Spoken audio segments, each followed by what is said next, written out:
Trex composite decking is rot and splinter resistant. Wood is not. Trex is insect proof. Wood is not. Trex eliminates time-consuming maintenance. Wood does not. Trex comes with a 25-year fade and stain warranty. Wood does not. So here's the question. Why would you ever choose to build with wood? Make sure your next deck is built with Trex.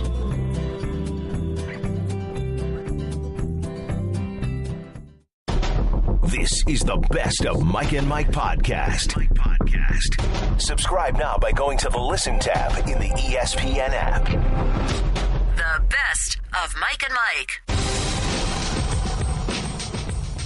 Here we are, back and better than ever. Mike and Mike, presented by Progressive Insurance. Our guests on the Shell Pennzoil Performance Line. It's a Friday in June, and the petty is in overdrive. Man. When did we turn celebration parades into festivals of trolling? I will be happy when my son gets here in a half hour because he loves the petty. He always talks about the petty. He can't get enough of when people are petty with one another. This is one of I would be horrible getting in some kind of social media battle with somebody.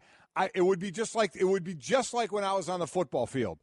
I had two words, and it was ended in you, right. And that was it. And that's what I would devolve into on social media because I don't have any kind of creativity to be good at it. Listen, you don't have a very high bar to try and jump over. LeBron's comeback was, that's what she said. Yeah, all right? But you know that's what? not really any more creative. But you know what? A that's what she said used at the proper time is funny. And this was. Yes, we've devolved now into T-shirts and baldness. We have completely lost control of the proceedings. So off we go with that. Obviously, that's not where we begin today, but it was sort of an interesting little development yesterday. It really was. And it started last year with the Kermit the Frog. And right. Those guys are joking around. Yes, right? At the end of the day, they're just fooling around. They are buddies. We have sound that Draymond even says that. You remember the Ultimate Warrior T-shirt last year and the Kermit the Frog, and they just answered it this year with the quickie with the Q. You know where the cast play. We'll get into all of it, but I guess it would be different if it were serious, if there was a lot of dislike here and they were really going at one another.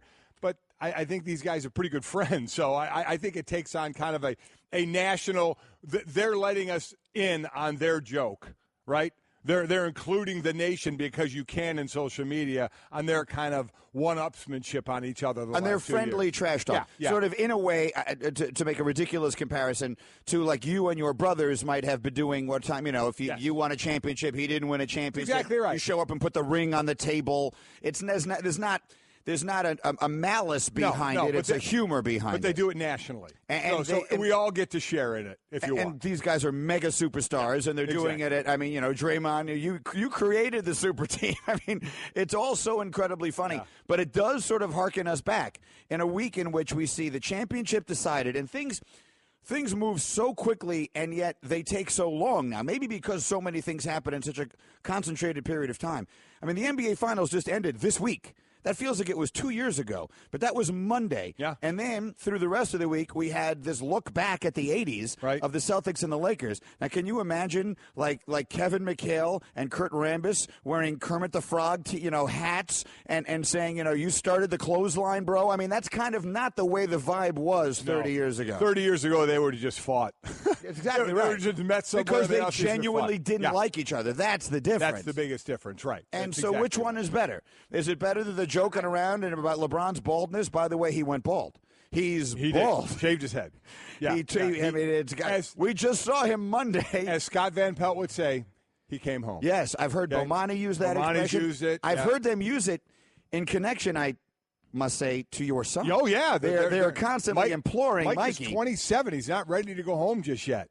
It comes to my home enough. He's staying in his own home, but he comes to mine. But come home from the hair side of it because they've all told him, just come on home. And he just hasn't made that. Maybe we can talk him into it today. Who knows? All right, let's find out. He'll be here pretty soon. We got a lot on the plate this morning. Let's get this thing started. Off the top. Off the top, the US Open at Erin Hills. And may I say, I love this golf course. Did you watch much yesterday? I did watch much, and why I don't love it as much, it didn't ruin enough people. Way too good shooting. But it ruined some good ones. Well, it did. That's It ruined true. Jason yes, Day. It ruined Rory McIlroy. It didn't ruin Ricky Fowler, that's for sure. He's 7 under. Yeah, he's 7 under. He had right now, the 7 under is the best Open in U.S. history. Johnny Miller's 8 under 63 in the final round of the 73 U.S. Open is the only lower single-round score. Now, for all you Ricky Fowler fans out there, hold on. The round following each of Ricky's previous 3 best first rounds resulted in 2 76s and a 79. So let's see how we can follow this up. Unfortunately, his other best beginning rounds, he didn't win those tournaments. He was second twice, one time in a playoff, and I believe third one time as well. So he's still got some work to do, but what a start. You mentioned Rory McIlroy. He's 6 over. Jason Day is 7 over as they head into the second day. 44 players under par, the most ever for the start of an opening round in U.S. Open history. The last was 39. It was Medina back in 1990. And here, the stat that we talked about yesterday, the last 6 majors had a first-time major winner. 17 players are 3 under or better who have not ever won a major. Including Fowler, who's leading this thing. So it's shaping up possibly that way and again. He's probably, as you were talking, I was thinking it through in my head. If there's someone I'm forgetting, is he the best player in the world at this point not to have won a major? Well, that's what we asked Tirico, when we were talking about who hasn't won it, and that was the first name he mentioned, so you wonder if that's where we're going. All right, we'll see if he can hold on to that thing. Meanwhile, Lonzo Ball, according to our Ramona Shelburne, who watched his workout. Go to Ramona's, if you're interested in this Lonzo Ball story. He's now saying he might work out for other teams besides the Lakers in advance of next week's draft. And as I read it, the sense I get is he wants to know from them, do I have to? Right? He basically wants to know from the Lakers, do I need to bother go working out for Sacramento and Philadelphia and these other teams, or are you going to take it? I mean, this is he gets the second workout. Let's see what he can do this time around. Again, the conditioning was supposedly an issue in the first one. I would imagine he's going to be ready to go. I would be stunned if he wasn't, quite honestly. We'll see. I still stand by what I said. I know Lewis said it yesterday that the Lakers are giving him every opportunity to prove to them that they should take him second in this draft. Off the top. Paul George reiterates he is committed to the Pacers for next season.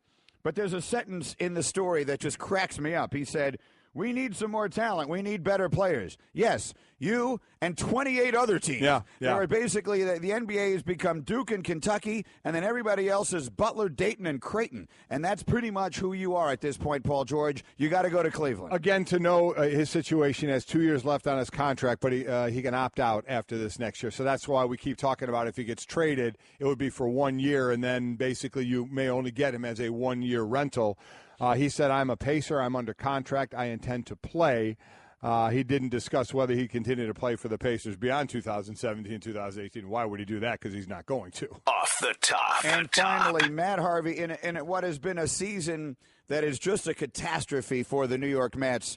And Matt Harvey, who the other day was throwing the ball 87 miles an hour. Well, it turns out he's got everything in the world wrong with him, and he's going to miss several weeks. Yeah, he's got a shoulder blade issue, scapula issue. Here you go. He's got a scapula. Little test for you, Greeny. Scapula. You know what scapula is? I just told you. It's a shoulder blade. You know. I know it's somewhere in the shoulder. If you had not said the word blade, I would have known it was shoulder related, but I wouldn't have known what part. It's the two things that end up on the mat when a wrestler gets pinned. It's like the shoulder actual blade. bone that sticks out. Like the wing back there, right. The shoulder blade. Here's your little test. What does it connect? What two bones? It connects the foot bone to the ankle bone. No, it does not. It connects the humerus, which is very funny. It's a very funny bone in the upper arm. Okay. And the clavicle, which is also in the shoulder. It's the ball and socket? No, it's just the bone right across here. The clavicle. It's all bones. I see what you're saying. All bones, and he got a PRP, a platelet-rich plasma injection in there, and he's gonna be on the shelf for a little while. Why would you ask me these questions as though I'd know them? I mean, they're not that hard. I mean, you know a shoulder blade. Yeah. A clavicle? Yeah. You don't know what a clavicle is? I knew it. I mean, I knew it was in the shoulder region. I got to believe most people know what the clavicle is. I don't. I think clavicle is kind of like rack and pinion steering. It's something that you hear. And you just nod. But you have no idea what it is. You know what someone's talking about. And the reality is, I don't know what a clavicle is. I'm with you about rack and pinion steering. There's only one. Jake's the only person in our household that would know what it is. Off the top. Someone call Jake. Stat. That's what everyone's talking about. Brought to you by DXL. All the brands you love. Waist sizes 38 and up. DXL. you're looking good. All right, Mike and Mike Golic Jr. on the way here shortly. We'll go Mike cubed. Meanwhile, Louisville could be at risk of losing its 2013 men's basketball title as part of sanctions that were handed down by the NCAA yesterday following an investigation into the school's alleged sex for pay scandal. The sanctions include a suspension of 5 ACC games for head coach Rick Pitino, a 4-year probation for the program, as well as scholarship reductions and recruiting restrictions. We're going to play you. It then goes into, this is the AP story that I'm reading. It goes into a bunch of Pitino quotes, all of which I'm going to play you in a moment. But we had gotten word in the last hour of the show yesterday that the NCAA was going to make their announcement about an hour after we went off the air, and then Louisville would be making its response about an hour after that. So when you first heard, whenever and wherever it was, Mike, that you first heard what the NCAA's ruling was, what was the first thought you had? Well, I mean, it sounded like, an NCAA ruling, taking away the things that they normally take away. You mentioned it. The 4 years probation, that's just basically stay out of trouble, from a probation side of it. But the scholarship reductions, we don't know the number to those right now. Recruiting restrictions, as you mentioned, $5,000 fine, loss of revenue sharing money from 2012 to 2015 from the NCAA tournament. I have always felt that that's the best way to get at a college, because now here they're going to vacate because if they had ineligible players who were actually playing on the team, if they find that out. That's different than, I couldn't stand that USC situation when they end up nailing Reggie Bush in the school way back when, and the players of today who maybe would know of Reggie Bush, obviously, but had nothing to do with him, they lose out. I hate that. Nail them with money. Take their revenue-sharing money away, like they did for the tournament. Take the money away and don't punish players that weren't involved in this. Now, if there were ineligible players that were on the team, that obviously you could sing a different song there. And Louisville felt that their self-imposing was enough. Remember, they self-imposed, what was it, 2 years ago? 2 years ago. 2 years ago when they had a really good team. They had just come off beating number 2 North Carolina. A few days later, they self-imposed that they're going to miss that postseason. They took 2 scholarships away, 1 in 17, 1 in 18. They docked 30 recruiting trips, I believe, or recruiting 30 hours of coaches and recruiting. They reduced official visits by 2, 1 this past year and 1 next year, and they felt that was going to be enough. And they still feel, as you'll hear, that they'll win their appeal, and that will be enough. So me and the vacating of things, remember, I'm going through this with Notre Dame, vacated all their wins supposedly in 2012, and had they won the national championship this year, we'd have been talking about the vacation of a national championship like Louisville's talking about. The vacating never bugged me much because they won. The players they had. They won. But when you have to take a banner down and all that, there's certainly from the school side, there's something to it. But players know what happened on the field. So that one has always been a little less to me because you performed it on the field and you know what you did. Yes, correct. Here's where it starts to – look, I can't put myself in that position. I never played, so I never had they couldn't vacate anything I've ever done. Yeah. But – I was thinking about it. I remember when this happened with Mike Jr., and actually this is perfect because he's going to be here in 15 minutes to talk about it, because he said it once exactly right. They didn't win the championship, but they had a great season. They were 12-0. They were undefeated, yes. And he said that he knows that, and he'll always remember what they did. But 30 years from now, when he goes back to campus with his kids, and perfect scenario, he's both a father and an uncle of Notre Dame students. There won't be anywhere on the wall that you can go and look at, that they can go and look at and say, look, here's my dad's name on the wall. This team, that does matter. There is some. I agree with that. I think it does matter. I agree. There's absolutely something to that. Undefeated season, making it to the national championship game. Yeah. At this point, I don't know where they are in their appeals process, but at this point, they can't have that. And that's why that whole thing is ridiculous. You're punishing so many people. I agree. I think for the ridiculous. Actions of so few. I think that part of it is ridiculous and only affects the majority of the people that affects is people who had nothing to do with it. Make the punishment affect the school that was at fault here. If you want to blame the – it's just like this. The team, you want to look to the coach. The athletic department is to the school. So punish the school. Take the money away like they did from the NCAA tournament, or fine them more money, something that way. But sometimes the wrong people end up getting punished in this. All that said, and this has been the debate forever. I personally believe Rick Pitino knew what was going on, or had an air of some of the things that were happening. That's my belief, and I've heard nothing or seen nothing that's going to change my mind to that. You know, call me the most gullible person in the world, and I probably am. I am the first person. I will sit. I will listen to anyone get up there and tell me whatever they're, and I will listen. I'll believe it. I'll say, you know what? He sounds. So I don't. And my initial reaction to this, I remember when this story first broke was, if Pitino knew about this, then there's no way in the world they can keep him in this job. I mean, right. This goes way beyond. I mean, we're talking about something that is way beyond academic fraud and all that kind of stuff. Right. This is a whole other level. And look, I don't really know Rick Pitino. We've had him on the show. I think we have a good relationship with him, but I don't think I've ever actually met him in person. But for whatever reason, I just can't believe that this strikes me as something that is a bridge too far. That any coach of his standing and his stature, unless this is something that is more widespread than I would have thought. Well, let me ask you this. I know I'm now talking around in circles. I haven't even made a point yet. Is this something that you think happens a lot? No. Okay, neither do I. No, absolutely. Now, when guys go on trips, are they taken to parties? Are they taken to bars? Are they taken to strip joints? That stuff will happen. Certainly the parties and the on-campus activities, no doubt about it. But to bring strippers to a dorm, an athletic dorm, and then have prostitution go with it, no. Me neither. I mean, I don't believe that I goes don't on. believe that we can sit there and say, oh, yeah, it happens everywhere. Right. I don't believe that either. And if indeed that is something that would be completely outside the norm, then I have a hard time believing that Pitino would have heard about a person of his stature who has accomplished as much as he has and as much as he has to lose would be like, oh, yeah, go ahead and do that. Now, I don't have a problem with the punishments, the discipline, because if this isn't the definition of, I don't want to use the words lack of institutional control. I mean, this was, if indeed it was just one rogue assistant, Andre McGee, who for reasons known only to him went off and did all of this stuff without anybody knowing about it, I can see how you would get fooled by that. But this is so enormous that something has to be done. Now, could you argue that Louisville's self-imposed punishment was enough? I don't know. The point of it is, it comes down to, do you believe he knew or do you not believe it? You don't believe him, and that's fine. I can't sit here and tell you you're wrong. I do believe him. Call me the most gullible sap in the world. Maybe I am. Yeah, listen, you're not the only one.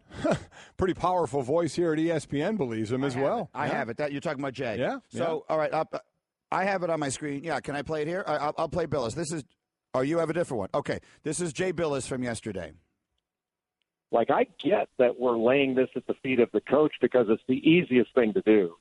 But those that reflexively say that a coach knows everything that goes on in the program are disingenuous, wrong, and possibly even lying, because parents don't even know what their own kids are doing. And so to suggest that a coach knows everything that's going on that's fallacy, and it's wrong. Now, if the NCAA had one shred of evidence, or even if the scenario was one where a reasonable person would say, you know what, that's not believable, they would have known. Like, I don't believe this for 1 second that Rick Pitino knew about this. I don't believe his son Richard knew about this. I don't believe that Mike Bellato, one of his assistants, knew about this, or Kenny Johnson knew about this, or Kenny Klein, the sports information director, knew about this. Those are all really good people. And so that's an incredible stretch in my judgment to say that. But if someone is going to say that, I think they ought to bring more so than just sort of guessing an innuendo on it. Listen, I mean, look, Jay Billis can have his opinion, I have mine. Now, to sit there and say across the board that a head coach will know 100% of everything going on, I agree. You can't say 100%. I agree with that. But something of this stature, with this stature of a coach, to not know, or anybody not know, have an inkling of what's happening, I don't believe. So, Jay has his opinion and I have mine. I do agree with him, as I said in the beginning, that 100% of knowing everything 100% all the time could be a bit far-fetched and tough. But I'm sorry, there are people in place that are work for the coach, that's their job. And for a basketball team, it's a hell of a lot less players than a football team. Right. And I know the football teams know a lot of what's going on, a lot. And that's with 85 scholarship players and 100 guys on the team. You're talking a fraction of that. And to sit there and list off, as Jay did, all those people that say would not have any idea that it's going on, for 4 years, strippers and prostitution in an athletic dorm, sorry, don't buy it. Let's try and think this thing through, okay? Let's say you just said that it is probably a commonly accepted practice for recruits to be taken to parties, generally to parties, sure, where there will be lots of women around and all that kind of thing. Oh, yeah, it's perhaps even to go to strip joints. Now, I don't. Are there any states left in America where the drinking age is under 21? I don't even know that. I don't know how they're doing that exactly. I get that the university has a lot of clout, but you got a 17-year-old kid. I don't know. Okay, but my point is it possible that the people at the top, that Pitino and his top assistants, because this guy Andre McGee wasn't a top assistant. No, it was not. He was a lower-level guy. That the people knew that there were parties going on, but they didn't know that the parties had gone to the place where this had gone. There's no doubt that, you just know parties. That's what I'm saying. Happened. I mean, are there levels of knowing without knowing? Here's the deal. If you told me this happened once, twice, right, I may let that slide. 4 years? 4 years of it happening intermittently during that time? Is that the report? I mean, I haven't read this report in a while, but isn't that what we're talking about? Well, that was the claim. It certainly was in the book that the woman wrote. It was in the book, and oh, by the way, in reading some of the past articles, in looking at this, where it says that the school, it said that they believed that I think this was an admission by the University of Louisville basketball program that the administration, that the things Miss Powell wrote in her book clearly happened. Oh, yeah. No, I don't think there's a whole lot of question of that. Okay, that if they think that clearly happened, and for that number of years, no. Not me. I don't believe it. You want to give me once or twice as a couple of outliers, I'll give you that benefit of the doubt. Not for 4 years. The best of Mike and Mike. All right. Always the highlight of our week. Every Friday as we go Mike Cubed, Mike and Mike Golic Jr., who is here. Good morning, Mike. Morning. How we doing, guys? We're in the midst of a conversation that you were the latest to be kind of involved in. Not involved in this, but in the process that it goes through. The world of college recruiting? Yes. College recruiting and then, college NCAA discipline and what is the real value of vacating things. You want to start there? I was going to bounce the LeBron Draymond stuff off him first, but we can start with this. I want to quickly say about the Rick Pitino when I said about knowing, and I should qualify that by saying that there is the plausible deniability. He's up on top. What kind of program do you run that you send down to your assistants and then they kind of go from there and you have plausible deniability? So is there a case where Rick Pitino with plausible deniability wouldn't know what's going on because it's left with other people? Yes. But does that make him not responsible then for what went on? I guess that would be the next question. Because I'm with you. If he completely knew about it and you find that out, he should be fired. But if he did or didn't, we may never find that out. But it happened under his watch, under Rick Pitino, not under some first-year coach, under Rick Pitino. So Rick Pitino, I'm sure, has laid down what his thought process is and way he wants to run an organization. So if this happens over a 4-year span, is that not his responsibility? And to that point, you're right. With coaches as much reach and power as they have, especially this day and age in athletics, I heard Jay Billis talking about, these coaches getting millions of dollars. Are we expecting them to micromanage all of this?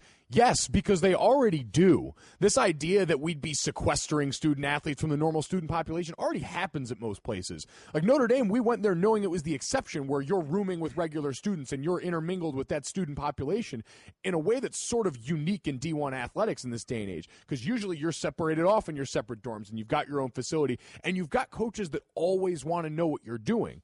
And even in this realm, like coaches knowing what you're doing in your nightlife, because I hear a lot of people saying guys live 2 lives, this, that, and the other. Coaches usually know where you're coming and going. Like when listen, we're like anyone else. Guys go out during the week, sometimes during the course of a football week, and our coaches knew where all those spots were. And if they wanted to cut that off, they knew where to send people to make sure that we weren't going. Didn't you say when you were in the era where it changed over to Brian Kelly and his staff, then didn't in one of the first meetings someone on his staff wrote down the names of every places you guys go and said they knew the places, they knew the nights that we went out there, because South Bend's a small town. You usually got a bar that you go to on a specific night, as I'm sure there are a lot of places, and they knew all that stuff because they're not dumb. Coaches aren't dumb, and as much credit as we want to give kids for being able to keep things secret, what is the line we always hear? If you're thinking about doing something, just know I've already done it and twice.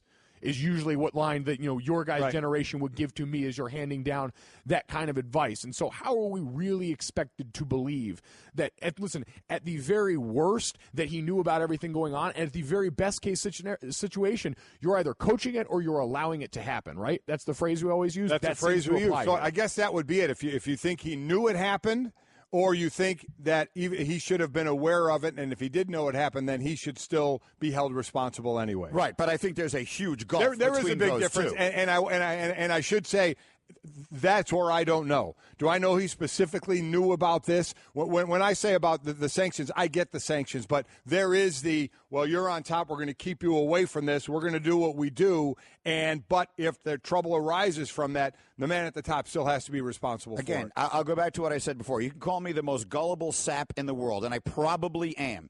But when I've heard him talk about it, and I've had the opportunity to talk to his son about it a little bit at one time that our paths crossed, this strikes me as so totally outside the norm that I cannot believe that he would have been actively involved and knew that it was going on. Now, again, if I could be completely wrong, I'm sure there are people out there going, Greenberg, you are so gullible, it's pathetic, and maybe you're right and I'm wrong.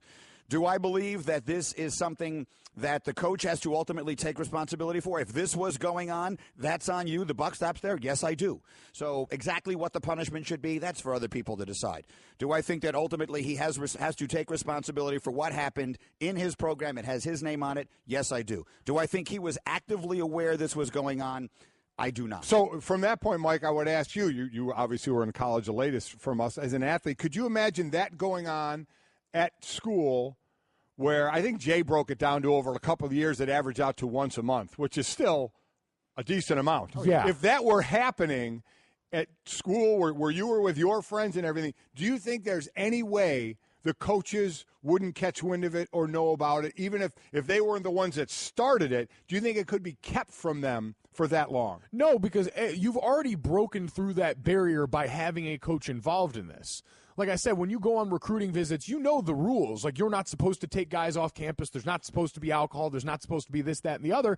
And it's just sort of that handshake agreement. Like, I won't tell you, you won't tell us, and we'll have a good time within reason. We're not talking about this. We're talking about going to parties and, and kids maybe doing some drinking, which, again, if that's a cardinal sin, then, sorry, I'm on my way elsewhere. But when you get to that point, you've already broken through that barrier, because you'll see them the next morning. You always have those meetings with coaches when kids are leaving campus, and they'll ask how your time was, and you'll laugh and say it was good, and say we stayed and watched a movie. You're certainly not going to break anything down. But you've also, especially not with the head man, because those conversations are superficial, largely, even when you get there as a player. But you've got those people on the football staff that are basically there to be intermediaries, and those are the guys that, as you get there as a student athlete, you've got trust in, and you kind of talk to and joke about this stuff too, and that's where you've already lost that thin veil of that by having the assistant be the one setting this up. That guy that would just be the one coordinating you getting with your recruit is now coordinating something entirely different and a lot more nefarious than what usually goes on in those agreements. So you've already broken down that barrier. I don't know why we're acting like anything else is all that surprising. Mike Golic Jr. is here with the Straight Talk, brought to you by Straight Talk Wireless. Best phones, best networks, no contracts. Taking the specifics of this case aside for a moment and going to the more general issue of when the NCAA steps into a situation and finds violations and wants to impose some sort of sanctions, what is the best way to do it? Your father and I both completely agree. The notion of going back and punishing the innocent is the worst possible way to do it. The next worst way to do it is punishing the current innocent. So Reggie Bush's example is the perfect one, who's the quarterback who wound up in Chicago last year, the quarterback on USC, who had nothing. Matt Barkley, right. who had nothing whatsoever, wasn't even in school at USC when Reggie Bush won the Heisman, was not allowed to play in a bowl game because Reggie Bush and that whole thing. So that's a terrible way. What is the right way to impose sanctions? I have an idea, but before I throw mine out, I'd like to hear yours because you guys are more directly connected to it than me. What is the right way for the NCAA to go into a school and say, you've done something wrong, here's going to be the discipline? This is sort of a cop-out, but I don't think there is one. I don't think you can, because in those instances, we've made it such, especially for us, the reactionary society that we are, where you can't just not do anything. And so if you're going to do something, I understand what the idea of vacating wins is you're trying to attack the legacy. You're trying to attack the legacy of this program and usually of these coaches, because you take away these wins, it affects where they rank all time. The championships on their resume matter and affects them when we look back historically.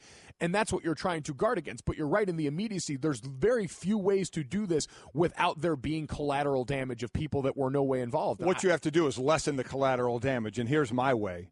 Take some money. You want to take the revenue sharing money away? Take that away. It doesn't affect the current players that are on the team, right? That's what we're talking about, protecting the innocent, right? Mm-hmm.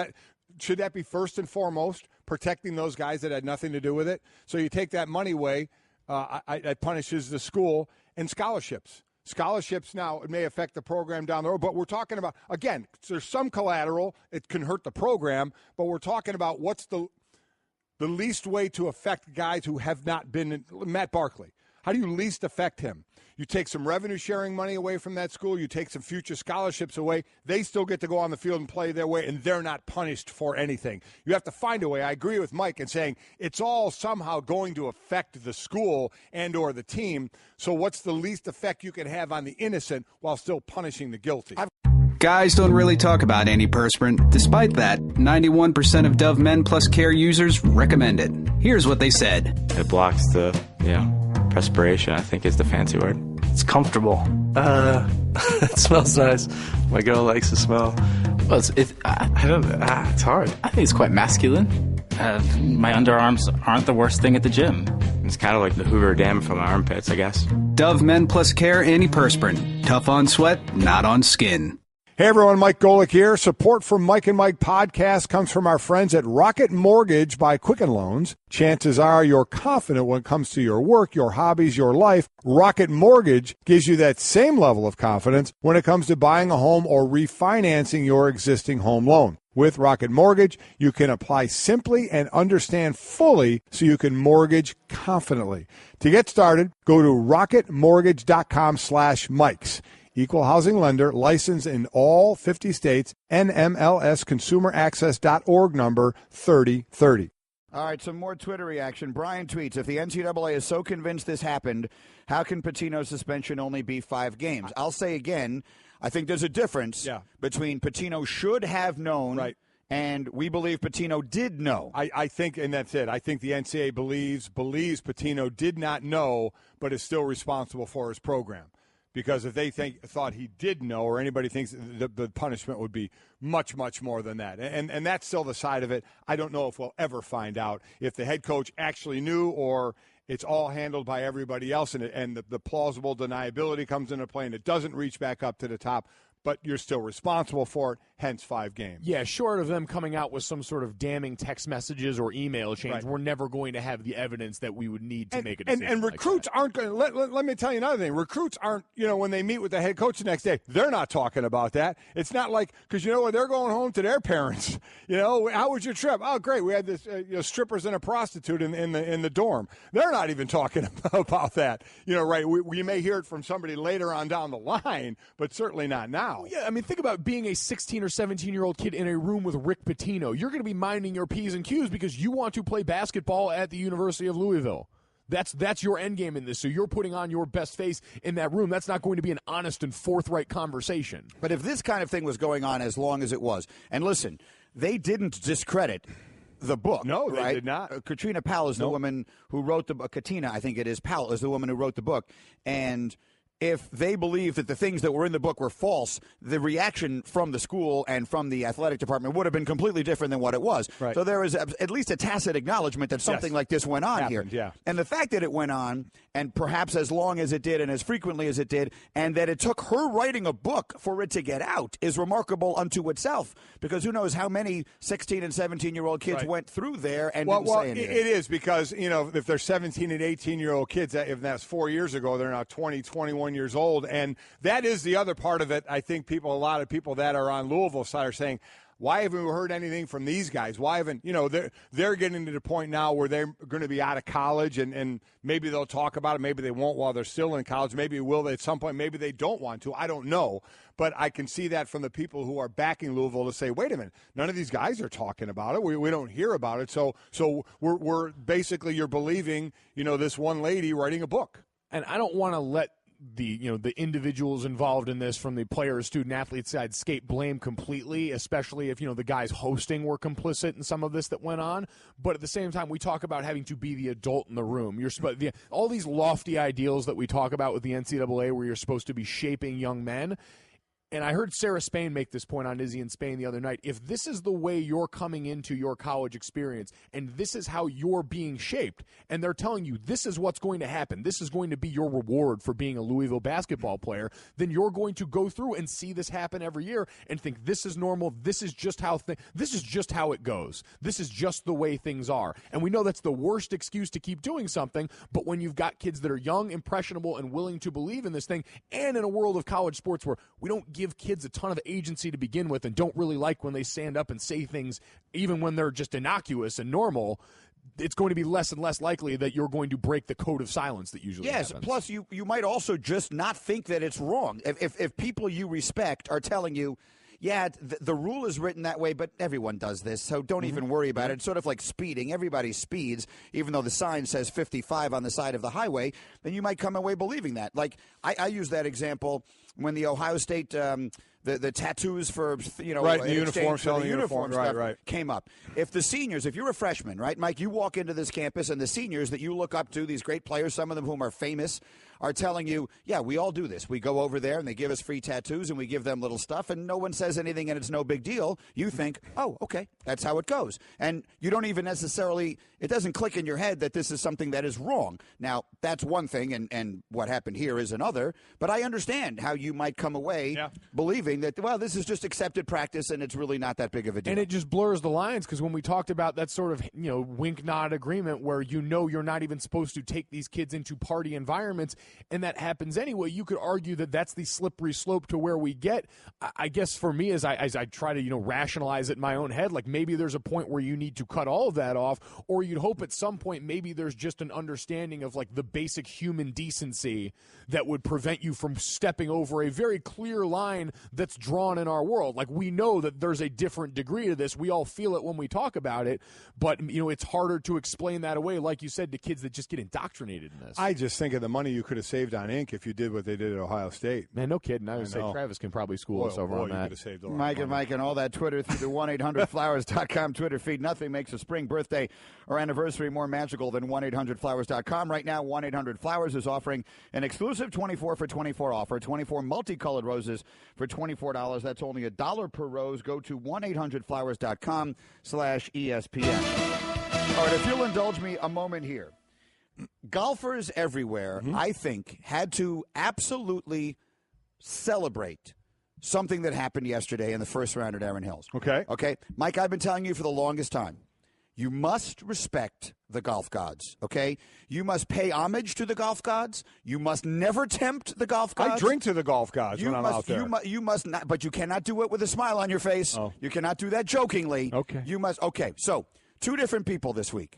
Kevin Na paid homage to the golf gods. He did. He went to the fescue. He threw a ball in. He basically sat there on his knees before the golf gods and said, look how hard this is. Yeah. You hit the ball in here and you're dead. This is the worst thing that could ever happen to you. What did he shoot yesterday? 68. Played great.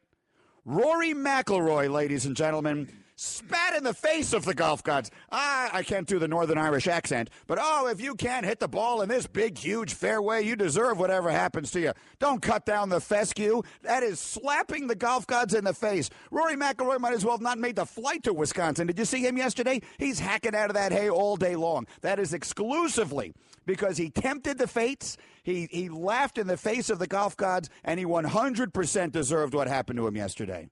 You're an idiot. No, I'm not. Junior likes it. You're on my side, aren't you? Nah, I just think it's because he wasn't drinking enough. That's what there you do go on these PGA courses. I'm telling you right now. I go out there. I drink to the golf gods. I usually burn a sacrifice in the form of a cigar to the golf gods, and I get on my merry way. But listen, I loved the defiance out of Rory. Yeah. And then he shot 78. That's what happened. How good's he feeling today? That's how the defiant wind up spending their days.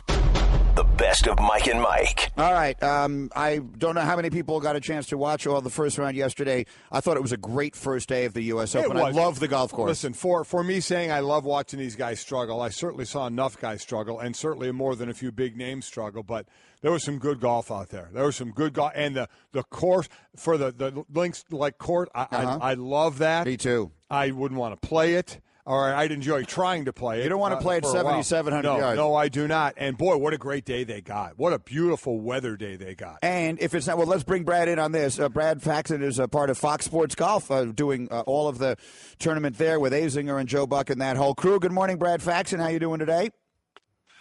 Hey, you guys. Good. How are you? Good. We're doing great. So let's pick up the conversation here. If it does not get windy, and I know this is going to sound like a ridiculously easy thing to do, but if you hit the ball in the fairway and it is not windy, is that, of course, these guys, players of the caliber of yourself and all of these guys who are out there on tour, can really take apart, which is to say, Ricky Fowler is 7 under. Could we see a winning score here that is something close to 15, 16, even 20 under par? Yes. Boy, it's hard to imagine it's going to get that low. You know, we talked about the length of this golf course, over 7,800 yards, which was the longest U.S. Open course in history. And, you know, Ricky Fowler made it look like it was pitch and putt yesterday. But the PGA Tour, the players, when they get softer conditions, you know, when the ball doesn't really roll very far in the fairway, that means that the fairways essentially get wider, and then the greens are receptive to longer shots. These guys are good enough that they're going to be able to get the ball on these greens, and it's the most pure putting surface they've ever seen. So you watched yesterday, 44 players shot under par at the U.S. Open. That's never happened before. And I can't imagine that somebody's going to shoot 20 under. I even think that sometimes double digits is a great score. But the forecast is perfect today for lighter winds. And, Curtis Strange, who's our on-the-ground guy at Fox, he said it really didn't blow that hard, and he expects the slow scores to continue. So from the other side of it, we always talk about the mental side of pro sports. In my sport of football, they always talk about the cornerback. When you get beat by a wide receiver, you got to forget about it. You got to get it out of your mind and get ready for the next play. But they're also human beings. It's easier said than done. When someone is not going to get into that ugly fescue, time and time again, how much does that carry over to the next hole? If you just had to play out of it and you go to the next hole, how much is it in your head mentally? Well, I think it gets in your head, almost immediately when you hit one shot and you see how difficult it is. And you saw the world's best players in the world. I mean, remarkable how many times you saw Jason Day or Rory McIlroy or Henrik Stenson or Dustin Johnson playing out of stuff that you've never seen before. It's 3 feet high in some spots, and muscling the ball to get it back just 10 yards. It's unbelievable. And McIlroy, maybe shouldn't have said, hey, look, driver's my strength. I'm just going to power it by everybody. And you saw he only hit 5 fairways yesterday. And Kevin Na, who made that unbelievable video at the start of the week about how thick the fescue was, shoots 4 under par. All right, Brad. So now you're the perfect person. Here we go. Where he's going. Here we go. Oh, no. It is my contention that Kevin Na played great yesterday because he showed respect to the golf gods. He put that video out and he was like, listen, this stuff, if you're not careful, will destroy you. He knelt in front of the golf gods. Rory McIlroy, meanwhile, spat in the face of the golf gods and said, what do you mean take the fescue down? Don't be ridiculous. These are big, wide fairways. If we can't hit it in this stuff, then we deserve what happens to us. And he went out and he shot 107 yesterday. Do you believe that those were the causing factors of those 2 players' rounds? You know what? I'm a huge believer in golfing gods. That's why I think nobody's ever going to win the Masters wearing orange. I think things like you said, we interviewed him afterwards. Shane Bacon, one of our interviewers, he did a pretty good job with his interview, and I think he was just trying to be funny about this thing and say, hey, look, this is really tough if you hit it in that. At the end when he made the comment, I wish the USGA would let former champions set up the golf course. I said to myself, I don't think he wants that because then this course would be really difficult. They'd make it really narrow. But I believe in that kind of stuff. And, I don't think you ever saw the greats, Jack Nicklaus, Tiger Woods, Ben Hogan do videos, number one, or make outrageous comments kind of before the round like Ricky did. It's always, or Rory did, sorry. It's you got to just let your clubs do your talking, and Tom Watson always said that as well. So he's on my side. He I is. got Faxon on my side. I'm definitely on your side. So do you believe in traffic gods as well? If you're rolling along well and you say, wow, traffic is great, and then all of a sudden you hit a parking lot. So are there that many gods up there? I'm more of a golfing god guy than a traffic god guy. Don't put all of my insanity on poor Brad Faxon, who's with us on the Shell Pennzoil Performance Line. Get instant gold status at Shell. Join the Fuel Rewards program now at fuelrewards.com/gold. So last 6 major winners, all first-time major winners. 17 players, 3 or under right now, would be first-time winners, including Ricky Fowler. I'm not just asking this because he's at the top of the leaderboard now, but of the players out there who have never won a major, is he the best player?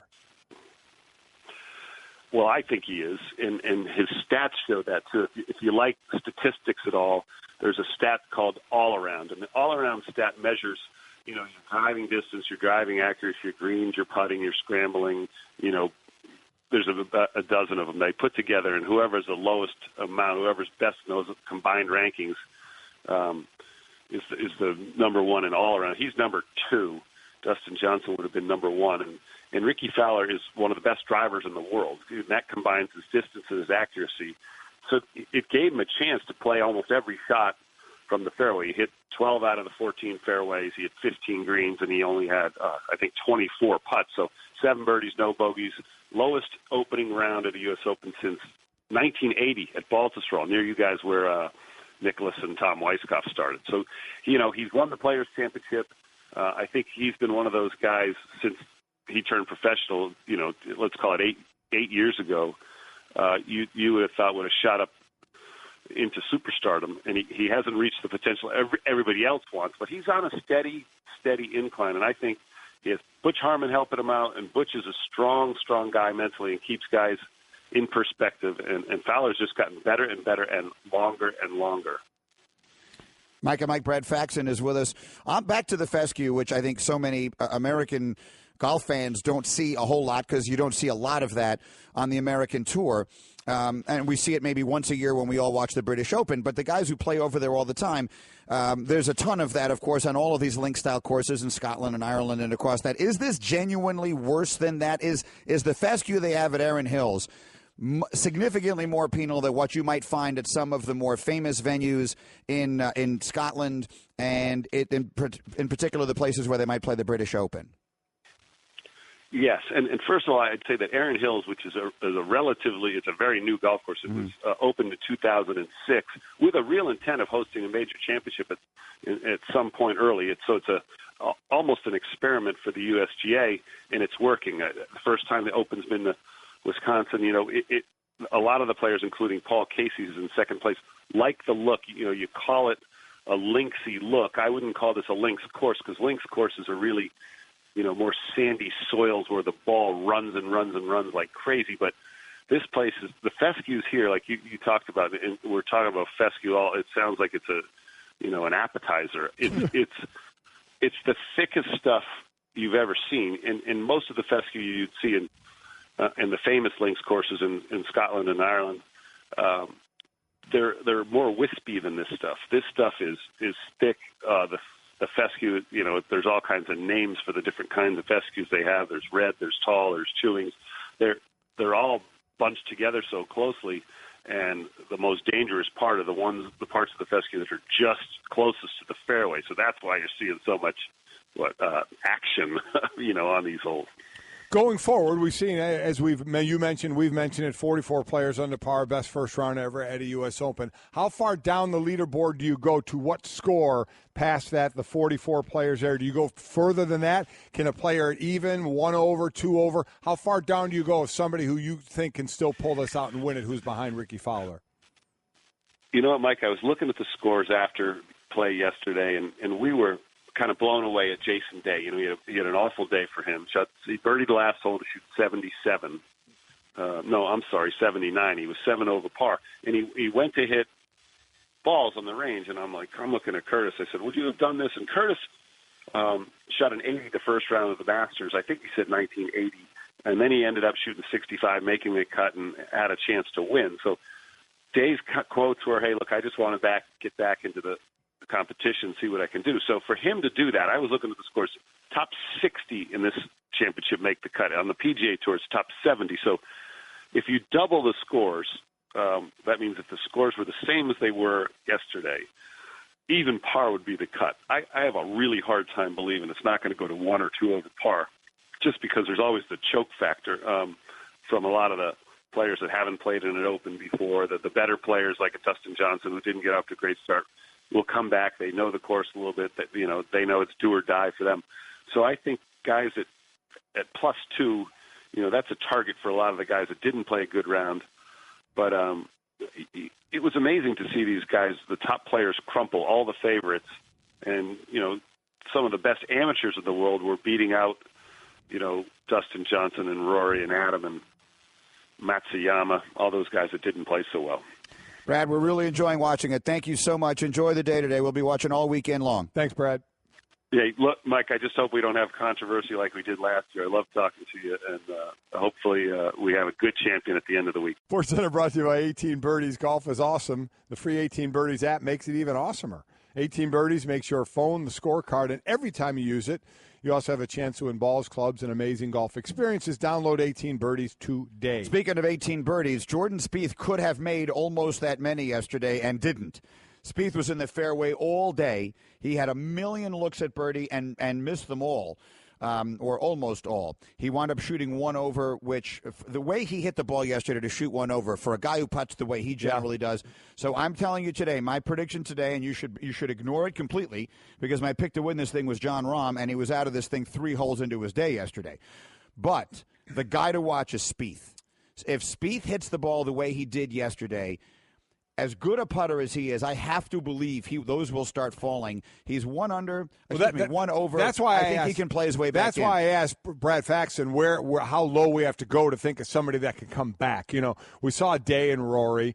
How about Dustin Johnson? He's 3 back. That's probably maybe a little too 3 far. over. 3 yeah. 3 over. That's 3 what I back meant. from par. So he's 10 shots off the lead. Yeah, it's a long way. So where would they have it be? to go nuts. Yeah. First of all, Ricky has to not. Like, Ricky Fowler could take a lot of people out of this tournament by shooting 66 He absolutely today. could. But to Brad's point, there's a lot of guys at that 44 who haven't been in this position that he expects to fall off, which would leave others, more seasoned guys, with the ability to jump up. But you're right. A lot of this is on Ricky and up there to see where he can put this after day 2. There are a bunch of amateurs up there. And listen, I mean, God bless them. What an experience that has to have been. For the rest of their lives, they'll be able to say they broke par in the US Open. But they're not going to be there Sunday. Right. So we'll keep an eye on all that. All right, let's do next question. It's brought to you by Indeed.com.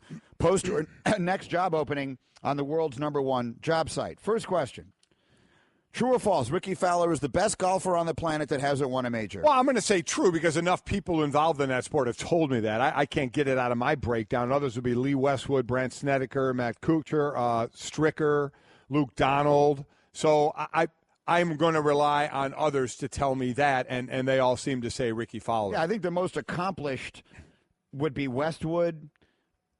My personal favorite is Luke Donald, because he went to Northwestern. I know it is. But yes, I would say currently the best golfer in the world who has never won a major is Ricky Fowler for sure. That's true. Next question. The over-under on the number of rounds Mayweather-McGregor will go is set at 9.5. Golic, which way do you go? I'm surprised to hear my son say he thinks Mayweather is going to absolutely knock him out and the way I could see it, because they did talk about if McGregor starts to wear down, he's going to be way out of his time element of time in the ring when it averages 5 minutes and 35 seconds for his fights. So then he starts throwing haymakers. Then he gets none tired. of them Exactly connect, right. and Mayweather knocks him out. And I go under. I think I go under as well. I think that's a sound kind of assessment. Next question. The definition of a super team is blank. Well, I mean, I get the part of it, Draymond saying, well, wait a minute, we have a 7th pick, an 11th pick, a 35th pick, and a 2nd pick that jumped in at the end. They certainly, when they were drafted, nobody thought super team, but they're playing that way. I would say you start to say it if it becomes dynastic. Listen, they won 73 games last year and added Kevin Durant. If that isn't a super team, then the term shouldn't exist. The first super team was probably the was it 08? The 08 Celtics? Whatever it was, whatever year they put together KG and Ray Allen. That was a super team. It's when you take a bunch of stars. To me, the definition of a super team is when you take a bunch of stars that have been on different teams and put them all together in one place. So the Cavaliers are a super team. The Heat were a super team. The LeBron Heat. The Boston Celtics are a super team, and these Warriors are definitely a super team. Is that a good definition for you? Take a bunch of guys from different places, put them together in one place. That's a super team. As long as they win. No, they don't have to. In my opinion, you don't have to win to be a super team. No, I completely disagree. If you don't win, you're not a super team. I mean, what I think make a you super team if you're not winning? Because it's not a super team. It's a super team. No. It's the way it's put together. No. I actually understood exactly what you said, and I completely disagree. Draymond Green wearing a quickie shirt to poke fun at the Cavaliers is blank. I think it's hilarious. I think these guys go back and forth. These guys are friends. It goes back and forth from the Ultimate Warrior T-shirt and the Kermit the Frog hat that LeBron wore last year. I think it's funny. And I would describe my filling in of the blank would be it is a sign of the times. That's just the way things are now, whether we all like it or not. Finally, I can't believe this question. True or false? A team of remaining free agents could beat the Jets. Look at some of who the team of free agents. The quarterback would be Kaepernick. The running back, D'Angelo Williams, Rashad Jennings. The wide receiver core, Eric Decker, Anquan Bolden, Vincent Jackson. The O-line's pretty good, which includes Nick Mangold, a former Jet. They're all former. I mean, there's four former Jets. Four former Jets. Dwight Freeney, Mario Williams at the D-line. DeAndre Levy, one of the linebackers. David Harris, another former Jet. I say true. I say they could beat your Jets. It's not an argument. People walk up to me and talk to me about the Jets like they are a death in the family. That's pretty much where we are. The best of Mike and Mike. Friend of mine is destroying me in my email. Chris Carrera, a friend of mine, is basically telling me that I'm making a fool of myself by even opening myself to the possibility that something like this could have been happening and the head coach wouldn't know. By me saying on the air, which I stand by, I believe Patino when he says he didn't know. But my friend is a smart guy whose opinion I do respect. Says there's no way in the world in which we live, that a person and an authority figure in a position like that, with all that is at stake, that something of that magnitude could be going on without his knowledge. Listen, that is a perspective. I can't sit here and point a finger and say he absolutely knew, but it would not shock me at all if he knew. But I also understand the way of keeping it from the top man, the head coach, so they don't know that. But see, then what it gets down to is what system is your head coach playing under? You know, what have you told yourself? What kind of program do you run? He's been there long enough to kind of, if all of a sudden you're hired as an assistant coach with Rick Pitino, you're going to kind of learn what kind of program he has, right? Sure. And that's the job of the head. This is how my ship runs through the water, okay? So if his ship says nothing illegal ever goes on, and you get a rogue guy that does something illegal, okay. But now if we hear other coaches knew about it, as Mark Schlabach's article says, you know, then who all knows about it? Then does it get back to Rick? Do they keep hiding it from him because they know he doesn't want to play the game that way? So then is he responsible for that? Or does he, in fact, know about it and just kind of says, you know, they're doing their thing and we're just going to keep on going? I can't sit here and definitively say he knew, but what I will say, it won't surprise me. It would not surprise me. And the other side of it is, if there's people out there that don't think he knew, how responsible should he then be for this lasting for so long under his watch? Let me read you a couple of tweets on this, and then we'll move on to some other things here. We've been on this a long time. Amanda tweets at us, he sets the culture and values for his organization. His staff should have known this was unacceptable. If they didn't, that's also his fault. Well, see, again, I mean, it's you get a rogue guy. As I said, you get a rogue assistant coach or somebody who does something that's against what the head coach wants. I could see at times you can't blame the head coach for that. You get it going on for 4 years and 22 times in a dominated by athletes dorm on recruiting trips with recruits who are minors. Sorry, different story. You know what I'm saying? I mean, is that unreasonable to think?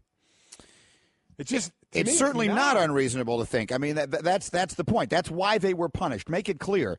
for anyone who's just not been following the details of this closely, you have a life, you have other things to worry about. They did not find that he knew. They found that he should have. Right. That's what the NCAA hit them for. Yes. And hit him for. They found something like this happening should not be able to happen in your program without you knowing about it. Right. That's what they found. Right. Because I'll repeat myself. If anyone were to find that he knew about it, there's no way he keeps his job. Agreed. Wilson tweets, Golic touched on it. You have 12 to 15 guys you're responsible for. That's it. 12 to 15. You need to know what color underwear they have on. As I said, fair to a point. 100%, all-knowing 100% of the time, that's unfair to say. A high percentage of the time, because as I'll say again, it's not the head coach walking through the dorms. It's not the head coach walking to where players park their cars and looking. They have people that do that and report to them. You know, I certainly know of that in the football sense when you're dealing with a lot more guys to know what guys are doing. Are they going to know if somebody jaywalks? Probably not, unless there's a ticket, bad example. But, of a minor thing, of a one-time thing, maybe, depending, probably not. But again, we're talking about something over a number of years as salacious as this.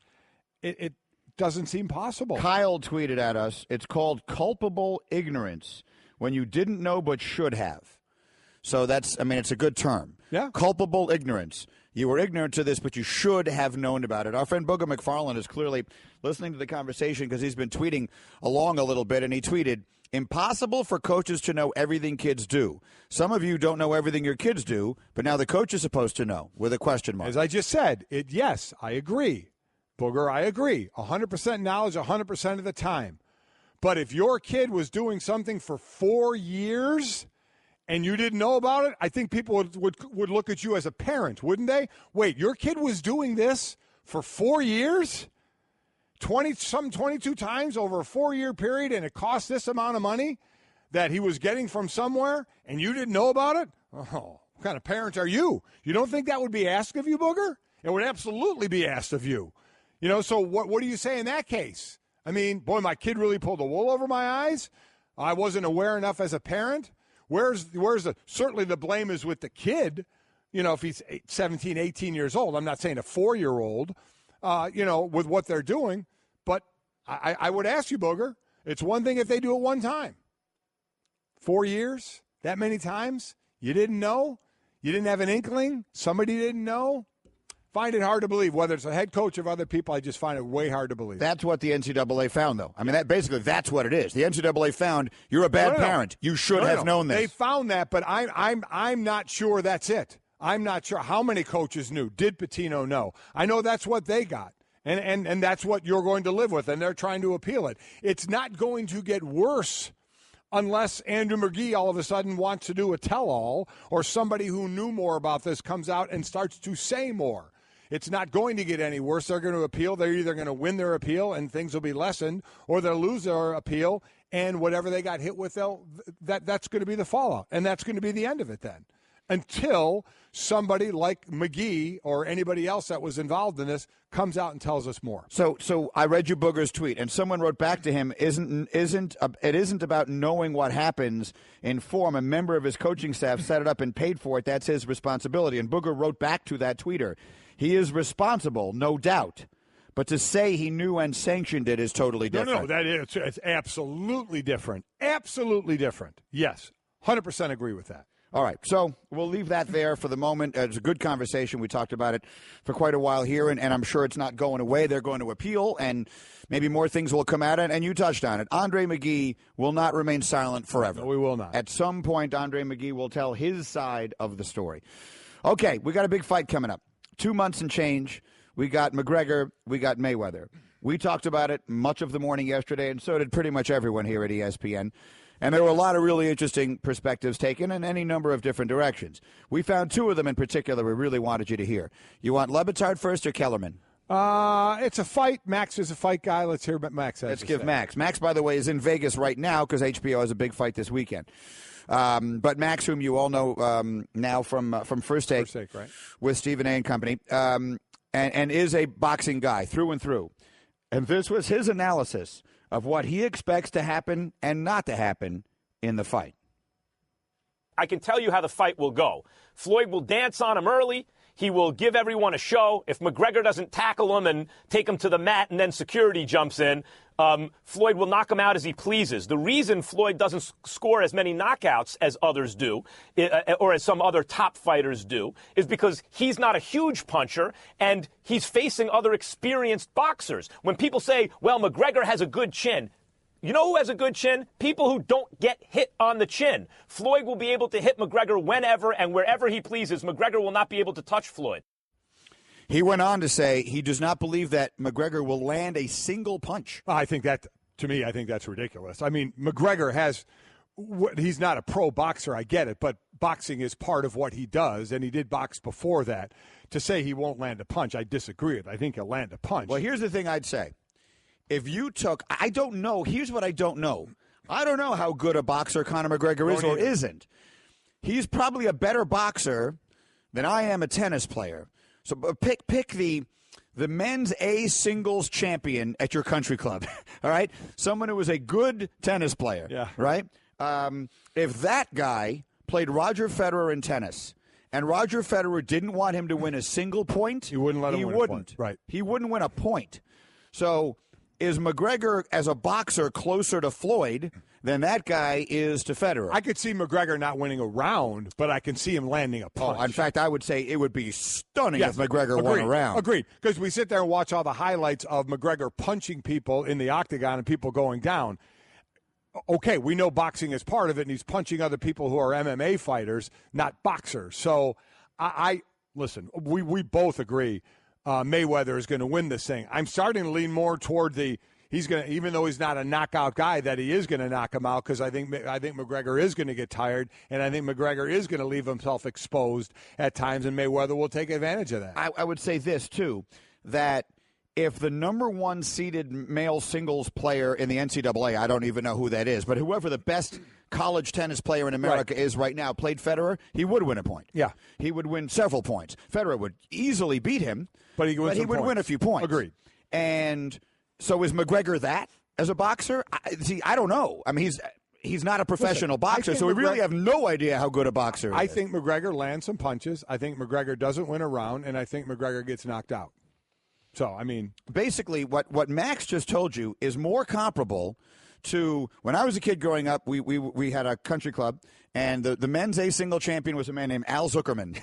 When I was growing up, my perception of life was the two best tennis players in the world were Jimmy Connors and Al Zuckerman.